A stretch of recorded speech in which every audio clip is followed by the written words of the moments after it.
नमस्कार, यो एभेन्यूज खबरको संकेत हो। तपाई अहिले एभेन्यूज@2 मा हुनुहुन्छ। म ममता थापा। प्रारम्भमा मूल खबर। मिटर ब्याजबारे थप अनुसन्धान र कारबाही अघि बढाइने गृहमन्त्रीको भनाई।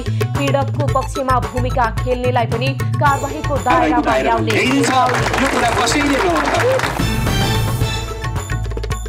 प्रधानमन्त्री दाहाल र रासोपा सभापति लामिछाने बीच बालुवाटारमा भेटवार्ता। पछिल्लो राजनीतिक घटनाक्रमबारे छलफल।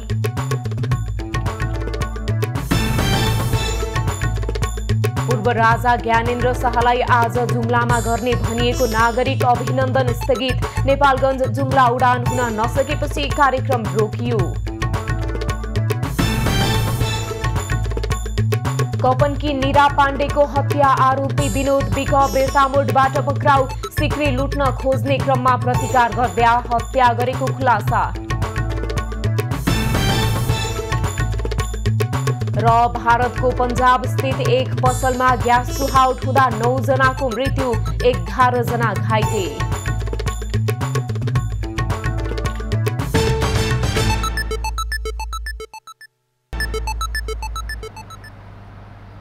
अब खबरको सिलसिला प्रारम्भ गरौं गृहमन्त्रीको भनाई सम्बन्धी प्रसङ्गबाट। उपप्रधान तथा गृहमन्त्री नारायण काजी श्रेष्ठले मिटर ब्याजको सम्बन्धमा थप अनुसन्धान र कारबाही अघि बढाइने बताएका छन्। आज जनकपुरमा अनुचित लेनदेन मिटर ब्याज सम्बन्धी जाँचबुझ आयोगको कार्यालय उद्घाटन गर्दै उनले मिटर ब्याजीको हकमा सरकार सदैव कठोर भएर प्रस्तुत हुने बताएका हुन्। मधेसमा मिटर ब्याजीको जालो फैलिएको दावी गर्दै मन्त्री श्रेष्ठले राजनीतिक पहुँचको आधारमा कुनै पनि मिटर ब्याजीले उन्मुक्ति नपाउने जिकिर गरे। पीडक हो, पीडित हो। त्यो कुनै पार्टीको भन्ने म चिन्दिनँ, सरकार चिन्दैन। कुनै पार्टीको नेता वा पहुँचवाला व्यक्ति वा कसैले पनि मिटर ब्याजी पीडकहरूको पक्षमा भूमिका खेल्न खोज्यो भने उनीहरूलाई पनि कारबाहीको दायरामा ल्याइनेछ। यो कुरा कसैले नभन्छ। मन्त्री श्रेष्ठले मिटर ब्याजीको पक्षमा रहेका जो कोही राजनैतिक पार्टीका व्यक्ति वा पहुँचवाला व्यक्तिहरूलाई सरकारले कारबाही गर्ने चेतावनी दिए। कार्यक्रममा मध्य प्रदेशका मुख्यमन्त्री सरोज कुमार यादवले मध्य प्रदेशमा भ्रष्टाचार बढिरहँदा सरकार भने मुखदर्शक बन्नु परेको गुनासो गरे। मुख्यमन्त्रीको खल्तीबाट दिन दहाडै पैसा चोरिनु, मुख्यमन्त्रीको सवारीका बेलामा समेत ट्राफिक प्रहरीहरू सडकमा मोबाइलमा गफ गरेर बस्नु जस्ता गतिविधिले प्रदेशको सुरक्षा कस्तो छ भनेर देखाउने मुख्यमन्त्री यादवको भनाइ थियो। प्रहरी समायोजन र कर्मचारी समायोजनको विषय छिटो टुङ्ग्याउन उनको अनुरोध थियो। यसैबीच अनुचित लेनदेन मिटर ब्याज सम्बन्धी जाँचबुझ आयोगले जनकपुर धाममा आजदेखि काम सुरु गरेको छ। प्रारम्भिक काम जारी राखेको आयोगले आजदेखि जनकपुर धाममा कार्यालय स्थापना गरी कार्य सञ्चालन सुरु गरेको हो। सरकारले मिटर ब्याज पीडितको माग सम्बोधन गर्नका लागि गत चैत 20 गते 3 सदस्यीय जाँचबुझ आयोग गठन गरेको थियो। कार्यालय स्थापना भएसँगै मिटर ब्याजीलाई कारबाहीको दायरामा ल्याउन पीडितहरूको निवेदन आह्वान गरिएको आयोगका अध्यक्ष गौरी बहादुर कार्कीले जानकारी दिए। निवेदन आजदेखि वैशाख 31 गतेसम्म 15 दिनभित्र दिनुपर्ने आयोगले जनाएको छ। मिटर ब्याज पीडितहरूले आफूसँग उपलब्ध रहेका प्रमाणसहित अनलाइनबाट सिधै आयोगमा वा जिल्ला प्रशासन कार्यालयमा निवेदन दिन सक्नेछन्। प्रत्येक जिल्ला प्रशासन कार्यालयमा मिटर ब्याज पीडित सहायता कक्ष स्थापना गरिएको छ। सोही कक्षमा निवेदन फारम निःशुल्क उपलब्ध हुनेछ। निवेदन फारम जिल्ला प्रशासन कार्यालयकै कर्मचारीले भराइदिने प्रबन्ध गरिएको छ। सरकारले आन्दोलनरत महावीर पुनसँग वार्ता सुरु गरेको छ। विभिन्न 4 बुँदे माग राख्दै काठमाडौँको माइती घरमा सडक आन्दोलन गरिरहेका पुनसँग सिंहदरबारमा वार्ता भइरहेको हो। वार्तामा सरकारका तर्फबाट उपप्रधान तथा रक्षा मन्त्री पूर्णबहादुर खड्का र मुख्य सचिव शंकरदास बैरागी सहभागी छन्। अनुसन्धान, नवप्रवर्तन र आविष्कारका निमित्त सरकार गम्भीर नभएको भन्दै पुनले शुक्रबारबाट आन्दोलन थालेका हुन्। अनुसन्धान, नवप्रवर्तन र आविष्कारको क्षेत्रमा राज्यले लगानी बढाउनु पर्ने उनको मुख्य माग छ। उनले आन्दोलनमा राजनैतिक दल, नागरिक अगुवा र सर्वसाधारणले समेत ऐक्यबद्धता जनाएका छन्। सरकार र संसदको ध्यानाकर्षण नभएसम्म आफूहरूको आन्दोलन जारी रहने पुनको भनाइ छ। प्रधानमन्त्री पुष्पकमल दाहाल र राष्ट्रिय स्वतन्त्र पार्टीका सभापति रवि लामिछाने बीच आज भेटवार्ता भएको छ। प्रधानमन्त्रीको सरकारी निवास बालुवाटारमा आज बिहान भएको भेटवार्तामा द्विपक्षीय छलफल भएको हो। भेटमा पछिल्लो राजनैतिक अवस्थाबारे छलफल भएको बताइएको छ। सरकारका कामप्रति असन्तुष्टि जनाउँदै आएको रासोपाले सरकारलाई दिएको समर्थन फिर्ता लिने चेतावनी दिइरहेको समयमा भएको भेटलाई अर्थपूर्ण रूपमा लिइएको छ। प्रधानमन्त्री दाहालले सभापति लामिछानेलाई मिलेर चुनौतीको सामना गर्न र अहिलेको सङ्कटबाट मुलुकलाई पार लगाउन आग्रह गरेका छन्। लामिछानेले भने सरकारका पछिल्ला कामबाट आफू सन्तुष्ट नरहेको जानकारी प्रधानमन्त्री दाहाललाई गराएका छन्। सरकारका विषयमा औपचारिक निर्णय भोलि बस्ने पार्टीको केन्द्रीय समिति बैठकले गर्ने पनि उनले बताएका छन्। रासोपाले सरकारलाई दिएको समर्थन कायम राख्ने कि नराख्ने भन्ने बारे छलफल गर्न सोमबार बैठक बोलाएको छ। राष्ट्रिय स्वतन्त्र पार्टी रासोपाको केन्द्रीय कार्य समिति र संसदीय दलको बैठक भोलि बस्ने भएको छ। सरकारलाई दिएको समर्थन फिर्ता र संसदीय दलको नेता चयनबारे निर्णय लिन बैठक बोलाइएको हो। सोमबार बिहान 11 बजे केन्द्रीय समितिको बैठक र दिउँसो 3 बजे संसदीय दलको बैठक बोलाइएको छ। डोलप्रसाद अर्यालले संसदीय दलको नेताबाट राजीनामा दिएपछि रिक्त स्थान पूर्तिका लागि संसदीय दलको बैठक तय गरिएको र पछिल्लो राजनैतिक परिस्थितिबारे पार्टीको धारणा तय गर्न केन्द्रीय समितिको बैठक आह्वान गरिएको नेताहरूले बताएका छन्। राष्ट्रपति रामचन्द्र पौडेल आज स्वदेश फर्किने भएका छन्। उपचार गराएर राष्ट्रपति पौडेल भारतबाट आज बेलुकी 8:30 बजे काठमाडौँ आउने भएका हुन्। राष्ट्रपति पौडेल नेपाल वायु सेवा निगमको नियमित उडानबाट आज स्वदेश फर्किने राष्ट्रपति पौडेलका प्रेस सल्लाहकार किरण पोखरेलले जानकारी दिए। राष्ट्रपति पौडेल स्वास्थ्य उपचारका लागि वैशाख 6 गते भारत प्रस्थान गरेका थिए। उनको पेट सम्बन्धी समस्याको दिल्ली स्थित All India Institute of Medical साइन्समा उपचार गरिएको थियो। राष्ट्रपति पौडेललाई आजै अस्पतालले डिस्चार्ज गर्ने तयारी गरेको छ। पूर्व राजा ज्ञानेन्द्र शाहलाई आज जुम्लामा गर्ने भनिएको नागरिक अभिनन्दन कार्यक्रम स्थगित भएको छ।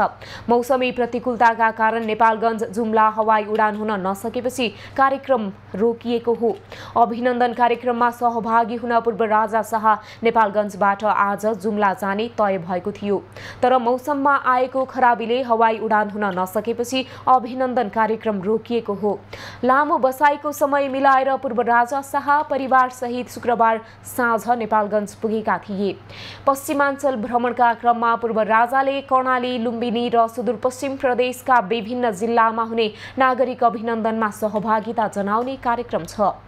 पूर्व राजा शाह, पूर्व रानी कोमल, पूर्व युवरागी हिमानी, छोरी प्रेरणा लगायतका परिवारका सदस्य सहित नेपालगञ्ज पुगेका हुन्। शाहको वैशाख 20 गते नेपालगञ्जमा नागरिक अभिनन्दनको कार्यक्रम छ। उनले भोलि नेपालगञ्जको बागेश्वरी मन्दिरमा हुने महाआरतीमा सहभागिता जनाउने छन्। नागरिक अभिनन्दनका लागि राप्रपा महामन्त्री एवं प्रतिनिधि सभा सांसद डाक्टर धवल शमशेर राणाको संयोजकत्वमा 5001 सदस्यीय मूल समिति र विभिन्न 14वटा उपसमिति बनाइएको छ। नागरिक अभिनन्दनलाई भव्य बनाउन राजावादी, हिन्दूवादी, राजा चाहने व्यक्ति सक्रियपूर्वक लागेका छन्। पूर्व राजा 1 महिना नेपालगञ्ज बस्ने बताइएको छ। सो क्रममा पूर्व राजा शाहले मध्यपश्चिम, सुदूरपश्चिम र कर्णाली क्षेत्रका केही जिल्लाको भ्रमण पनि गर्ने जनाइएको छ। खराब मौसमका कारण आज बाँकेको नेपालगञ्जबाट जुम्लामा हुने सबै उडान स्थगित भएका छन्। उडान रोकिएकै कारण पूर्व राजा ज्ञानेन्द्र शाहको आज हुने नागरिक अभिनन्दन कार्यक्रम समेत प्रभावित भएको छ।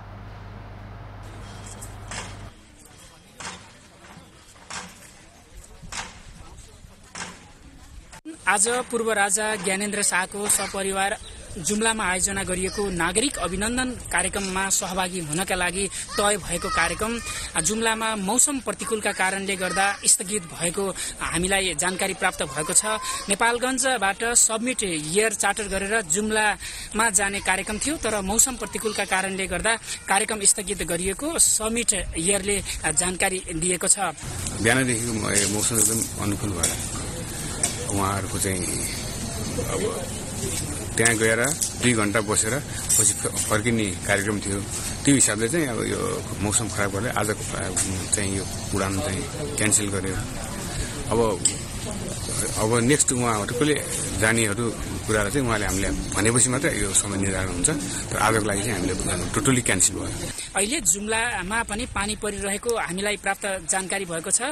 भूमहरि भट्टराई, नेपालगञ्ज एयरपोर्ट। प्रतिकूल मौसमका कारण आज त्रिभुवन अन्तर्राष्ट्रिय विमानस्थलको हवाई उडान पनि प्रभावित भएको छ। भिजिबिलिटी कमजोर हुँदा विमानस्थलबाट हुने आन्तरिक र अन्तर्राष्ट्रिय उडान सामान्य रूपमा प्रभावित भएको विमानस्थल कार्यालयले जनाएको छ।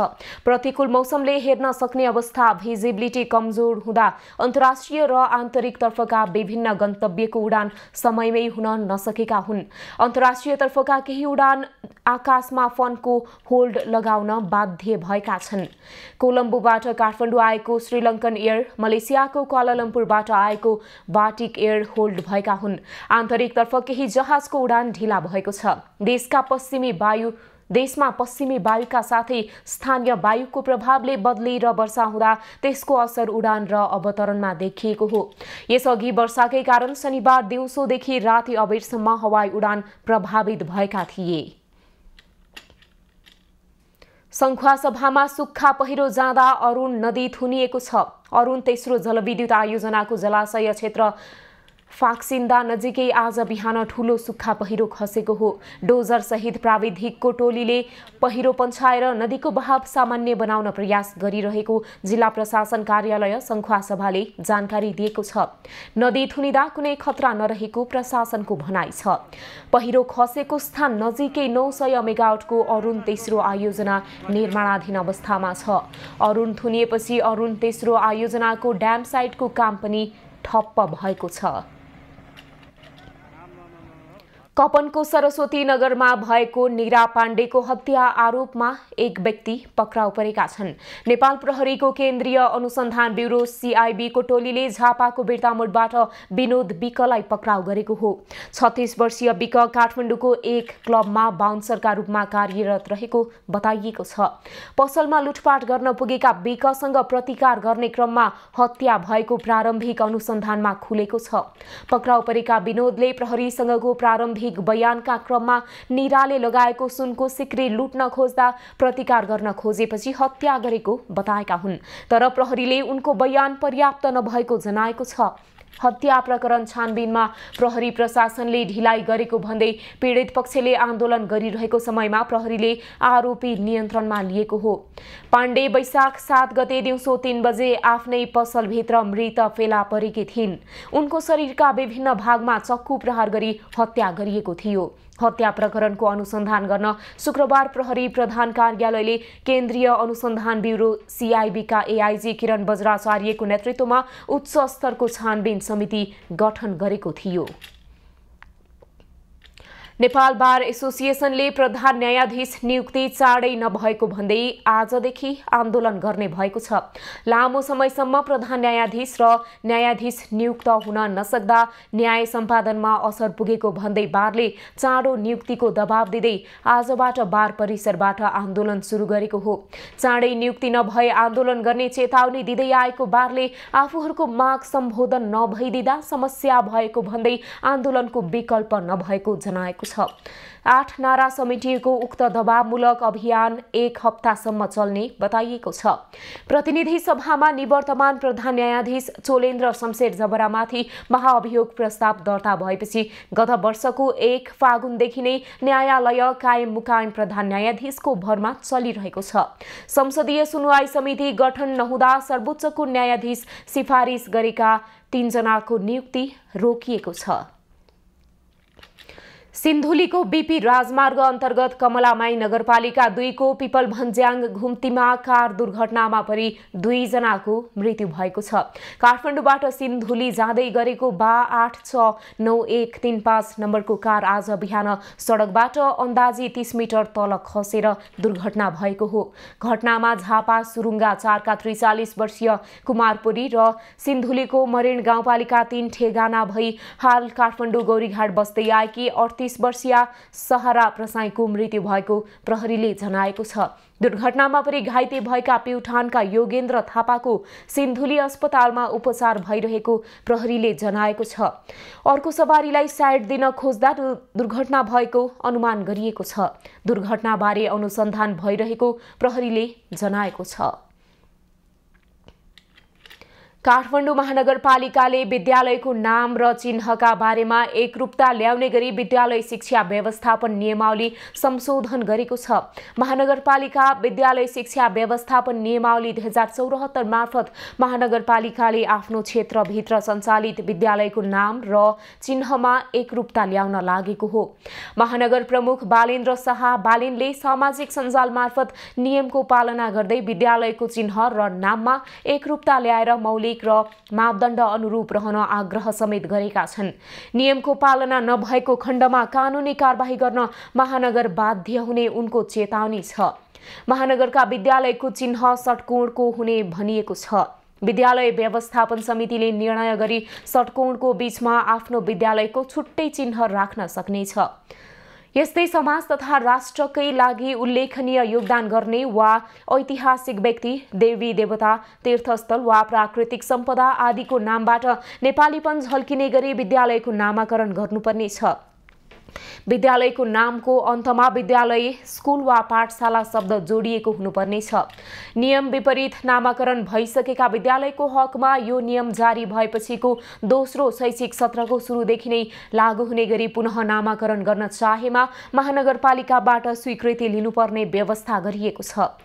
कुनै संस्थागत विद्यालयले आफ्नो नाममा पब्लिक शब्द जोड्न चाहेमा कम्तीमा 1/3 विद्यार्थी पूर्ण छात्रवृत्तिमा अध्ययनरत रहेको हुनुपर्ने भएको छ।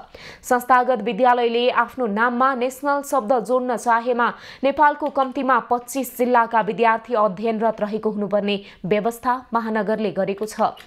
कुनै संस्थागत विद्यालयले आफ्नो नाममा इन्टरनेशनल शब्द जोड्न चाहेमा कम्तीमा 1/3 संख्यामा विदेशी विद्यार्थी हुनुपर्ने भएको छ।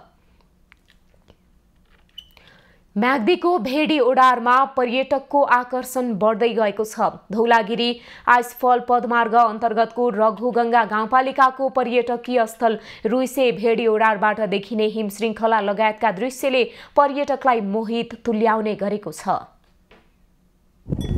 पछिल्लो समय धवलागिरी आइसफल पदमार्ग अन्तर्गतको रघुगङ्गा गाउँपालिकाको पर्यटकीय स्थल रुइसे भेडी ओडार पनि आन्तरिक पर्यटक हबका रूपमा विकास हुँदै गएको छ। समुद्री सतहदेखि 2005 मिटरको उचाइमा पर्ने भेडी ओडारबाट हिमाल, सूर्योदय र सूर्यास्तको मनोरम दृश्य देखिनुका साथै लाली गुराँसको जङ्गल र भेडा बाख्राको गोठहरूको आकर्षणले पर्यटकलाई मोहित तुल्याउने गरेको छ। यहाँबाट हिमालहरू, त्यसपछि यहाँको एकदम शान्त एकान्त वातावरण, त्यस पहाडी भूगोल, वरपरका बस्तीहरू, बागलुङ पर्वत, म्याग्दी,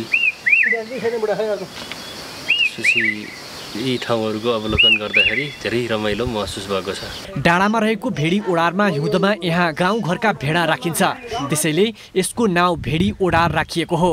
यहाँबाट म्याग्दी, बागलुङ पर्वतका दर्जनौं बस्ती, पुन हिल, कर्बाकेली, टोड्के लगायतको पर्यटकीय स्थल देख्न सकिने भेडी ओडारमा ठुलो ढुङ्गामा रेलिङ र छत राखेर भ्यू पोइन्ट बनाइएको छ।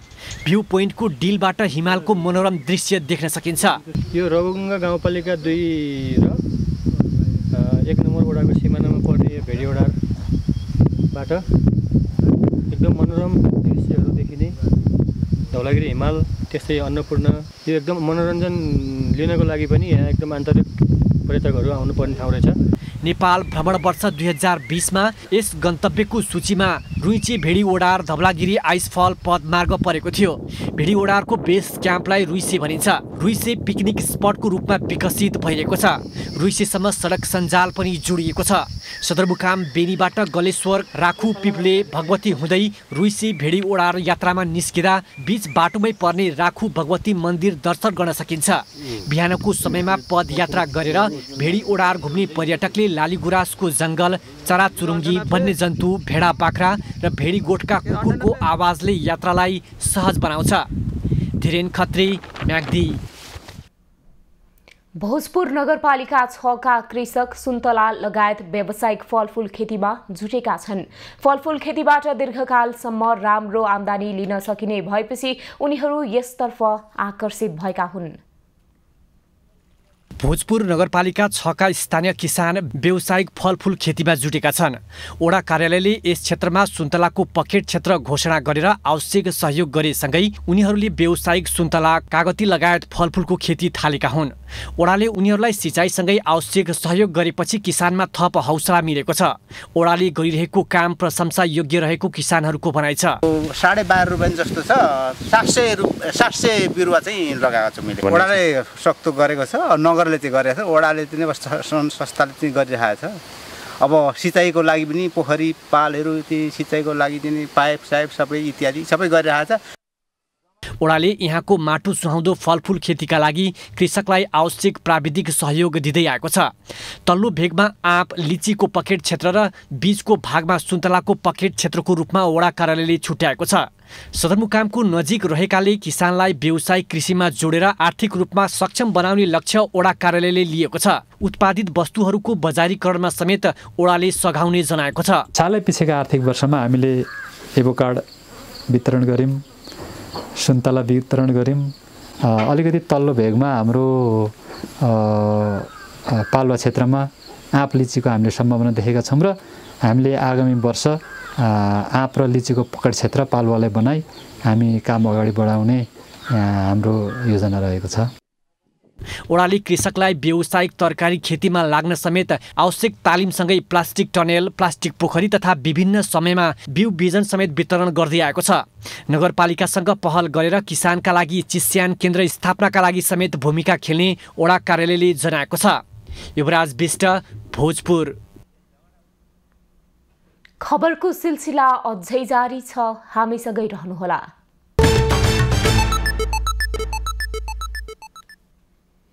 अब बाँकी प्रसङ्ग।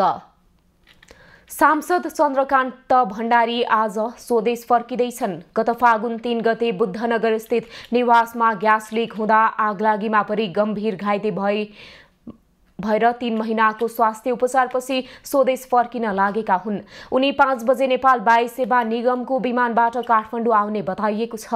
नेपाली कांग्रेसका नेता समेत रहेका प्रतिनिधि सभा सदस्य भण्डारी झण्डै 3 महिनादेखि भारतको मुम्बई स्थित नेशनल बर्न सेन्टरमा उपचाररत रहेका थिए। भण्डारीको स्वास्थ्यमा क्रमिक रूपमा सुधार आएको जनाइएको छ। पछिल्लो समयमा उनी बोल्ने र हिँड्न सक्ने भएका छन्। सो आगलागीमा परि सांसद भण्डारी र उनकी आमा हरिकला भण्डारी गम्भीर घाइते भएका थिए। आमा हरिकलाको भने उपचारका क्रममा गत फागुन 4 गते निधन भएको थियो। सांसद भण्डारी भने थप उपचारका लागि भारत लगिएको थियो। अब नेपालमा नै उनको बाँकी उपचार हुनेछ। राजनीतिक दलहरूले निर्वाचन आयोगमा आम्दानी र खर्चको विवरण प्रस्तुत गरेका छन्। प्रस्तुत गरेको विवरण अनुसार नेपाल कम्युनिस्ट पार्टी एमाले सबैभन्दा धनी दल बनेको छ। निर्वाचन आयोगमा बुझाइएको आय व्ययको विवरण अनुसार सो दलको मौजदात करिब 13 करोड छ। कुल आम्दानी भने करिब 41 करोड छ। दोस्रो धनी दलमा राप्रपा देखिएको छ। राप्रपाको मौजदात करिब 3 करोड 21 लाख छ।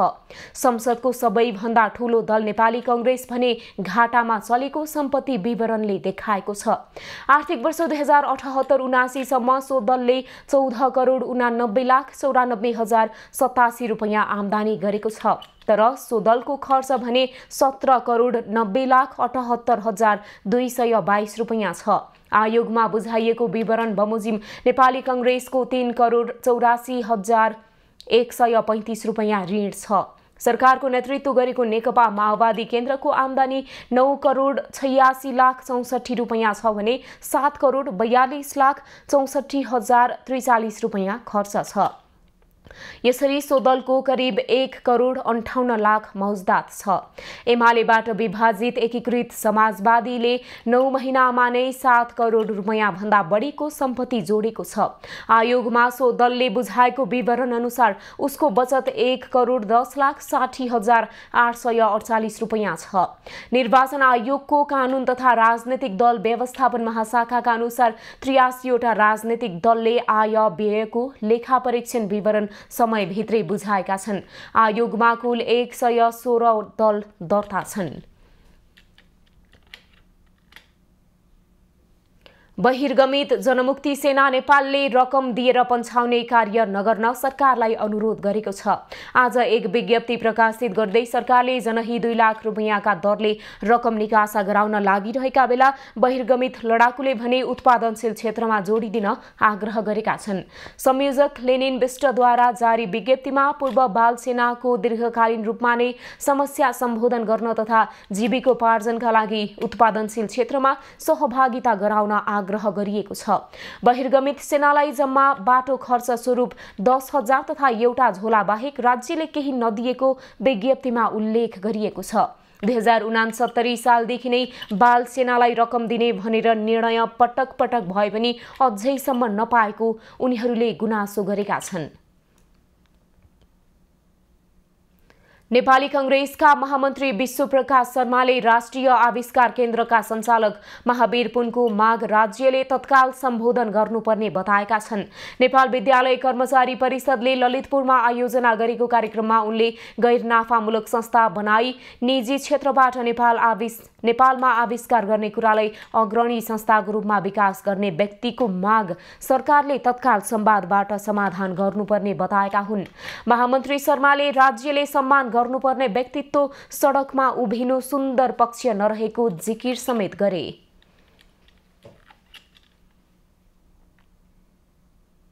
जतिको एउटा आविष्कार केन्द्र खोलेर गैर नाफामूलक एउटा संस्था बनाएर निजी क्षेत्रबाट आविष्कार नेपालको गर्ने कुरालाई चाहिँ एउटा अग्रणी संस्थाको रूपमा उभिएको व्यक्तित्वले सडकमा उभिँदै गरेको अवस्था सुन्दर देखिएको छैन।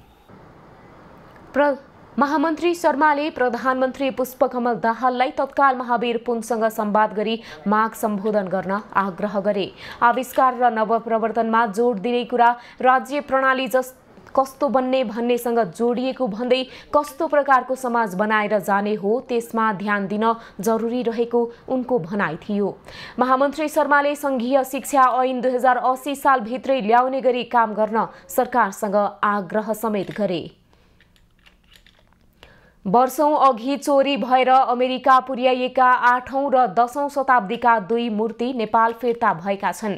बुङमतीको मसिन्द्र बहालमा रहेको 8औं शताब्दीको बुद्धको ढुङ्गाले बनेको मूर्ति र पाटनको इटुम बहालमा रहेको 42 इन्च अग्लो 10औं शताब्दीको नृत्या देवीको काठको मूर्ति नेपाल फिर्ता आएका हुन्। दुवै मूर्ति नेपालको कूटनीतिक पहलमा फिर्ता भएको अमेरिका स्थित नेपाली दूतावासले जनाएको छ। दूतावासले प्रेस विज्ञप्ति जारी गर्दै यी मूर्ति थुप्रै व्यक्ति हुँदै अन्तिममा संकलककर्तासम्म पुगेकाले फिर्ताका लागि सहज भएको जनाएको छ। नृत्या देवी र बुद्धको दुवै मूर्ति सन् 1970 मा चोरी भएको उल्लेख गरिएको छ। 8औं शताब्दीको बुद्ध मूर्ति क्यालिफोर्नियाको हलिउड बेभली हिल निवासी हलिउड फिल्म निर्माता माइकल फिलिप्सले नेपाली महावाणिज्य दूत ऋषि ढकाललाई 18 दिन अघि अप्रिल 12 मा हस्तान्तरण गरेका थिए।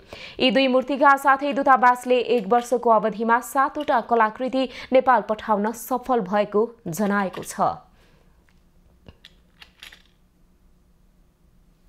रोजगार अनुमति प्रणाली ईपीएस अन्तर्गत दक्षिण कोरियाका लागि कृषि तथा पशुपालनतर्फ दोस्रो चरणमा लिएको भाषा परीक्षामा 8,380 जनाको नतिजा सार्वजनिक भएको छ। सन् 2023 मा कृषि तथा पशुपालनतर्फ ईपीएस मार्फत रोजगारीका लागि दक्षिण कोरिया जानका लागि 2079 फागुन 23 देखि 2080 वैशाख 13 सम्म सञ्चालन भएको भाषा परीक्षाको नतिजा सार्वजनिक भएको हो। वैदेशिक रोजगार विभाग अन्तर्गतको रोजगार अनुमति प्रणाली ईपीएस शाखाका अनुसार दोस्रो चरणमा 7,757 जनाका लागि लिने परीक्षाका लागि 26,876 जनाले आवेदन दिएका थिए। त्यसमध्ये 24,326 जना सहभागी थिए। कृषि तथा पशुपालनतर्फको पहिलो चरणका लागि 3,001 जनाका लागि 10,398 जनाको आवेदन परेको थियो। सो शाखाले ईपीएस भाषा परीक्षा उत्तीर्ण भएकाहरूको यही वैशाख 25 देखि जेठ 4 सम्म सिप परीक्षा हुने जनाइएको छ। ईपीएस कोरिया शाखाका अनुसार अघिल्ला वर्षहरूमा भाषा परीक्षा पेपर बेस्ड टेस्ट पीबीटी का रूपमा गरिँदै आएकोमा 1 वर्ष यता यूबीटी युबिक्युट्स बेस टेस्ट ट्याब मार्फत गरिँदै आइएको छ। युबिटी परीक्षा प्रणाली लागू भएसँगै परीक्षा 100% नै पारदर्शी भएको बताइन्छ। सन् 2023 मा इपीएस मार्फत कृषि तथा पशुपालनतर्फ 10,758 जनाको माग आएकोमा 37,274 जनाले आवेदन दिएका थिए। शाखाले कृषि तथा पशुपालनतर्फको गत पुस 4 देखि 8 सम्म आवेदन दिने समय तोकेको थियो। सन् 2022 मा इपीएस मार्फत कृषि तथा पशुपालन र उत्पादनतर्फ 15,000 भन्दा बढी नेपाली कोरिया पुगिसकेका छन्। केन्द्रदेखि प्रदेश सरकारलाई स्थायी बनाउन संविधानको धारा 100 र 188 को व्यवस्था गरिएको छ। यी धारामा दुवै तहका सरकार बनेको 2 वर्षसम्म अविश्वासको प्रस्ताव दर्ता गर्न नपाउने र एक पटक अविश्वासको प्रस्ताव असफल भएसँगै अर्को 1 वर्ष पुनः प्रस्ताव ल्याउन नपाउने भनिएको छ, जसको मूलमर्म दुवै तहका सरकारलाई स्थिर र स्थायी बनाउने देखिन्छ। तर यो वा त्यो बहानामा प्रधानमन्त्री र मुख्यमन्त्रीमाथि विश्वासको मत लिनुपर्ने बाध्यकारी तरबार झुन्ड्याइदा सरकारहरू अस्थिर बनिरहेका छन्।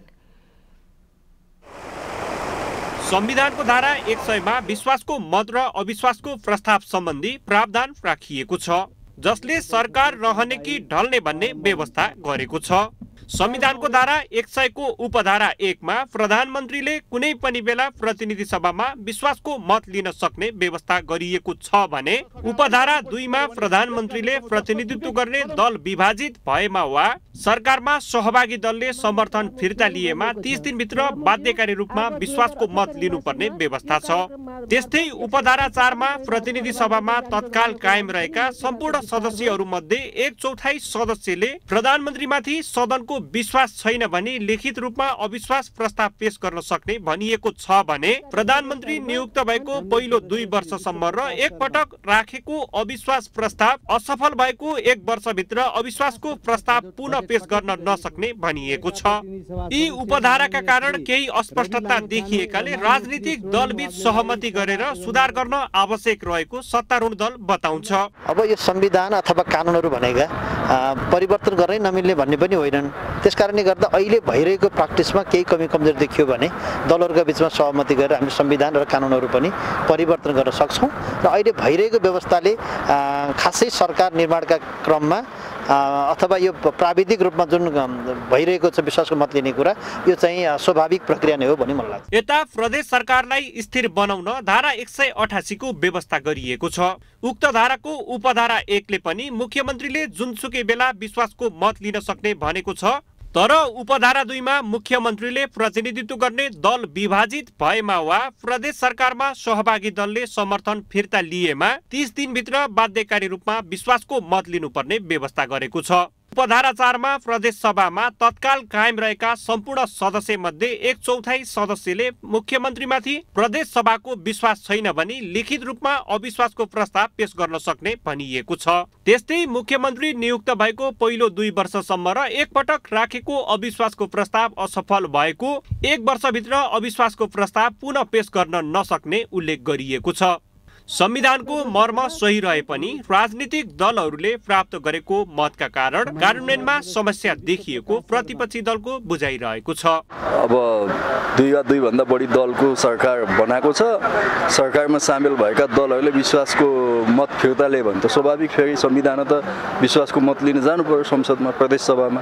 त्यसकारण यसले एउटा अस्थिरता बनाएको छ कि त सुरुमै विश्वासको मत दिनु भएन, दिइसकेपछि के चाहिँ त्यसलाई एउटा स्थायित्व राख्नु पर्यो, सरकारमा नेतृत्व गर्नेहरूले पनि त्यसलाई विचार गर्नु पर्यो। अब यस्ता कतिपय कुराहरू भोलि संविधानमा आवश्यक पर्यो भने संशोधन पनि गर्नुपर्छ। संविधानको धारा 100 र 188 को मूल मर्म स्थायी सरकारको परिकल्पना भए पनि कानुनी छिद्रताका कारण प्रधानमन्त्री र मुख्यमन्त्रीमाथि यो वा त्यो बहानामा विश्वासको मत लिनुपर्ने बाध्यकारी व्यवस्था राखिएको छ, जसका कारण दललाई चित्त बुझाउनु पर्ने भएकाले एकपटक विश्वासको मत लिइसकेका प्रधानमन्त्री वा मुख्यमन्त्रीले पूर्ण रूपमा काम गर्न सकिरहेका छैनन् र सरकारहरू अस्थिर बनिरहेका छन्। पछिल्लो समय भोजपुरका विद्यार्थीहरूमा प्राविधिक शिक्षातर्फ आकर्षण बढेको छ।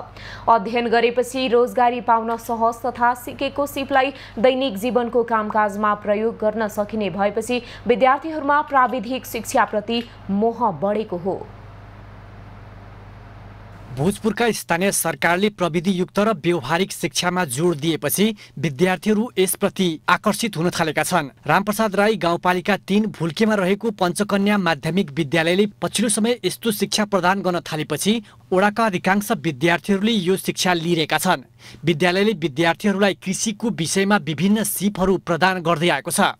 प्रयोगात्मक सिपको शिक्षा लिन पाउँदा विद्यार्थीहरू पनि उत्साहित भएका छन्। लगानी बढी भए पनि अब आम्दानी चाहिँ धेरै आउँदो रहेछ। विभिन्न प्राविधिक सामानहरू बनेका कारणले गर्दाखेरि तिनीहरूको प्रयोगले हाम्रो कृषि अझ राम्रो हुन्छ भन्ने खुसी लागिरहेछ।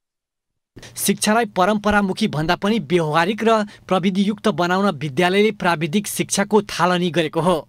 विद्यार्थीहरूले कक्षा 9बाटै ऐच्छिक विषयको रूपमा कृषि शिक्षा पढ्न थालेका छन्। विद्यार्थीहरूलाई सहज प्राविधिक शिक्षाको पहुँच विस्तार गर्न प्राविधिक शिक्षामा जोड दिएको विद्यालय व्यवस्थापन समितिले जनाएको छ। आगामी दिनमा यसको विस्तारमा थप जोड दिने विद्यालयको भनाइ छ। यो पढ्दै कमाउँदै कार्यक्रम अन्तर्गत हामीले बच्चाहरूलाई 9 र 10 कक्षामा अहिले सञ्चालित छ यो चाहिँ प्राविधिक भार। अब आगामी दिनमा हामीले 11-12 यहीँबाट सुरु गरेर कम्तीमा यहाँबाट 12 कक्षा पास गरिसक्दा विद्यार्थीहरू चाहिँ आइसिएजी बराबरको योग्यता पाउने गरी हामीले योजना अगाडि बढाएर त्यो शिक्षालाई अगाडि बढाइरहेका छौँ। विद्यार्थीहरूलाई पढ्दै कमाउँदै अभियानमा जोड्न तथा कृषि अभ्यासका लागि विद्यालय परिसरमा जग्गा लिजमा लिएर विभिन्न तरकारी लगाइएको छ। विद्यालयका कक्षा 9 का 42 र कक्षा 10 का 39 जना विद्यार्थीले अहिले कृषि विषय पढ्नका साथै टमाटर, काउली, ब्रोकाउली, च्याउ लगायत तरकारीको व्यावसायिक खेती पनि गरिरहेका छन्। तरकारी बिक्रीबाट आएको केही रकम विद्यालयले विद्यार्थीलाई प्रोत्साहन स्वरूप दिने गरेको छ। यसले विद्यार्थीमा कृषि विषय अध्ययनका लागि थप उत्साह थपेको छ। प्राविधिक शिक्षा भन्ने बित्तिकै शिक्षालाई सिपसँग, सिपलाई श्रमसँग, श्रमलाई रोजगारसँग र रोजगारलाई बजारसँग जोडेर उत्पादनमुखी र उद्यमशील बनाउने काम यसले गरिरहेको छ। जति पनि प्र्याक्टिकल वर्क सबै विद्यार्थीहरूले नै गरिरहेछन् अनि यहाँनिरबाट आउने फाइदा पनि फेरि विद्यार्थीहरूकै हो। अब पछिल्लो पटक हामीले च्याउबाटै लगभग 20,000 रुपैयाँ चाहिँ विद्यार्थीहरूको लागि मुनाफाको रूपमा दिएको थियौँ भने यो वर्ष चाहिँ त्योभन्दा बढी हुने अनुमान गरेको छ। विद्यार्थीहरूले च्याउ खेती, टमाटर खेती, माछा पालन, काउली, गोलभेडा खेतीसँगै अन्य कृषिका विषयमा अभ्यास मार्फत ज्ञान लिँदै आएका छन्। आर्थिक स्रोतको दिगो व्यवस्थापनका लागि विद्यालयको जग्गामा करिब 100 बोट एभोकाडोका समेत रोपिएको छ। युवराज भोजपुर। पूर्वी नवलपरासीको धार्मिक क्षेत्र मौलाकालिकामा केबल कार सञ्चालन भएसँगै धार्मिक पर्यटकको चहल पहल बढेको छ। मौलाकालिका केबल कार वैशाख 1 गतेदेखि सञ्चालनमा आएसँगै पर्यटक बढेका हुन्। मौलाकालिका केबल कार निर्माणले मन्दिरको धार्मिक महत्त्वलाई बढावा दिएको मन्दिर व्यवस्थापनको भनाइ छ। अर्को अनुभवका कारणले अर्को यो क्षेत्रमा त्यहाँको पर्यटकीय क्षेत्रलाई यसले कतिको महत्त्वपूर्ण स्थान दिन सकेको छ त भनेर त्यो विभिन्न किसिमले विभिन्न कोणले हेर्ने कुराले पनि यसले यहाँको महत्त्वलाई बढावा दिएको छ। होटल सहितको मौलाकालिका केबल कार झण्डै 1 अर्ब 50 करोड रुपैयाँ लागतमा निर्माण भएको हो। नयाँ वर्षबाट केबल कार सञ्चालनमा आएसँगै मौलाकालिका मन्दिर दर्शन गर्ने दर्शनार्थीहरू बढेको मन्दिरका पुजारी समेत बताउँछन्। यसमा कैयौँ भक्तजनको मनोकामनाहरू सबै पूरा भइसकेको छ, भइराखेको छ र भक्तजन आइरहनुहुन्छ आफ्नो एउटा श्रद्धा लिएर। सबै आउने माताको चरणमा एउटा आशीर्वाद लिन आउने हो। दिन नदिन उहाँले के गर्नुहुन्छ उहाँको वो भयो हैन। हामी एउटा आशाले आउने हो, आशा लिएर आउने हो। सबै आशा लिएर आउँदाखेरि हुन्छ भनेर नै आइन्छ। त्यहाँबाट अझ पुरा पनि भइराखेको छ। केबल कारले स्थानीय सहित करिब 400 व्यक्तिलाई रोजगारी दिएको छ। मौलाकालिका मन्दिर नजिकै अत्याधुनिक रिसोर्ट निर्माणाधीन अवस्थामा छ। केबल कारमा 51% शेयर आइएमई समूह र बाँकी 49% लगानी स्थानीयको छ। खबरको सिलसिला अझै जारी छ, हामीसँगै रहनुहोला।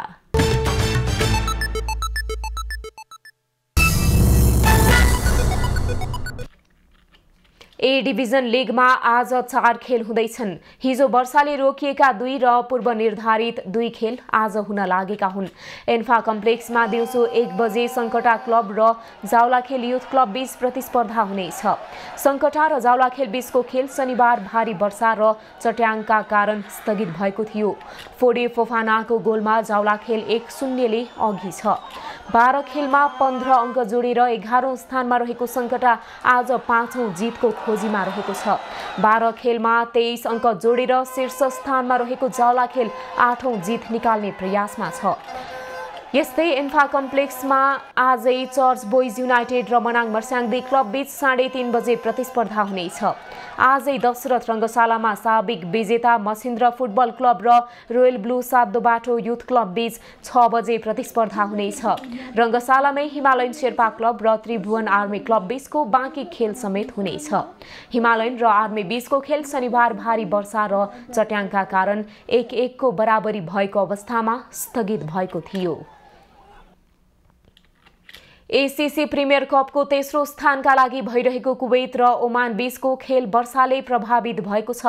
टस हारेर पहिले ब्याटिङ गरेको कुवेतले ओमान सामु 130 रनको लक्ष्य प्रस्तुत गरेको छ।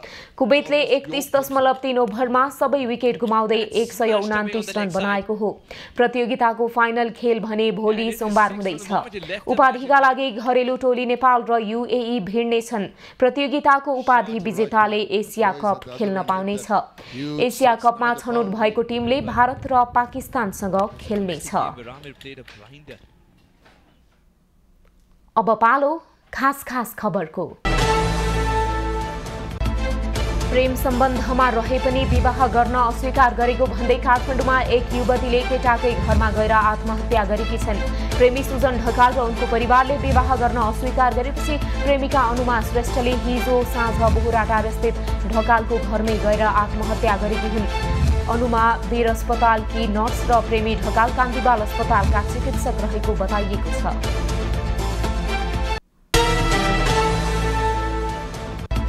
भिक्टोरिया क्रस भिसी विजेता रामबहादुर बेघा लिम्बुको आज अन्त्येष्टि गरिएको छ। ललितपुरको मेडिसिटी अस्पतालमा उपचारका क्रममा वैशाख 9 गते निधन भएका बेघाको दमक 6 स्थित किराँतमा हिममा दाह संस्कार गरिएको हो। बेघाको अन्त्येष्टिमा बेलायती सेनाले सलामी दिएको थियो भने भूतपूर्व बेलायती सेनाले सहभागिता जनाएका थिए।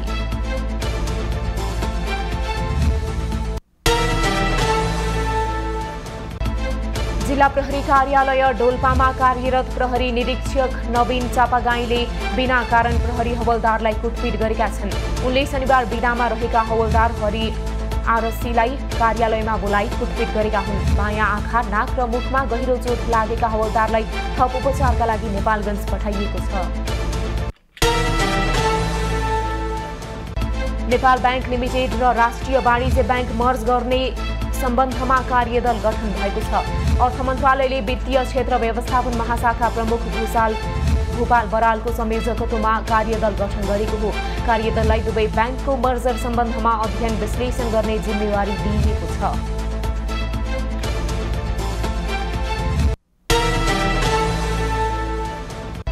सत्तारूढ कांग्रेसले आफ्नो तर्फबाट मन्त्री बन्नेको नाम नपठाउँदा प्रधानमन्त्री पुष्पकमल दाहालले मन्त्री परिषदलाई अझै पूर्णता दिन सकेका छैनन्। 3 महिना अघि राष्ट्रिय स्वतन्त्र पार्टी सरकारबाट बाहिरिएदेखि नै मन्त्री परिषद अपूर्ण छ। प्रधानमन्त्री दाहाल मातहत अहिले 4 मन्त्रालय र उपप्रधानमन्त्री पूर्णबहादुर खड्का अन्तर्गत 2 मन्त्रालय छन्।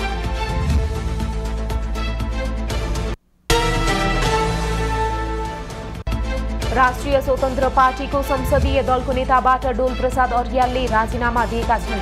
रवि लामिछानेका लागि मार्ग प्रशस्त गर्न उनले राजीनामा दिएका हुन्। यसअघि रवि लामिछाने संसदीय दलको नेता रहेकोमा नागरिकता मुद्दामा सांसद पद खारेज भएसँगै डीपी अर्याल नेता भएका थिए।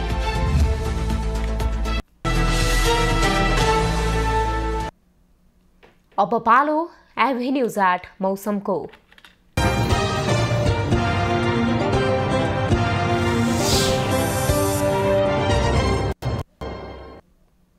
हाल देशभर आंशिकदेखि सामान्य बदलिरही लुम्बिनी, कर्णाली र गण्डकी प्रदेशका थोरै स्थानहरूमा र कोशी र बागमती प्रदेशका पहाडी भूभागका केही स्थानमा हल्का वर्षा भइरहेको छ। अपराह्न पहाडी भूभागका केही स्थानहरूमा मेघ गर्जन चट्याङसहित हल्का वर्षाको सम्भावना रहेको जल तथा मौसम पूर्वानुमान महाशाखाले जनाएको छ। आज काठमाडौँ उपत्यकाको अधिकतम तापक्रम 27 डिग्री सेल्सियस र न्यूनतम तापक्रम 13 डिग्री सेल्सियसका बीचमा रहने अनुमान गरिएको छ। आज सूर्योदय बिहान 5:25 भयो भने सूर्यास्त साँझ 6:36 हुनेछ। आज देशभरको मौसम कस्तो रहला त हेरौं देशका विभिन्न स्थानको अनुमानित मौसमी अवस्था।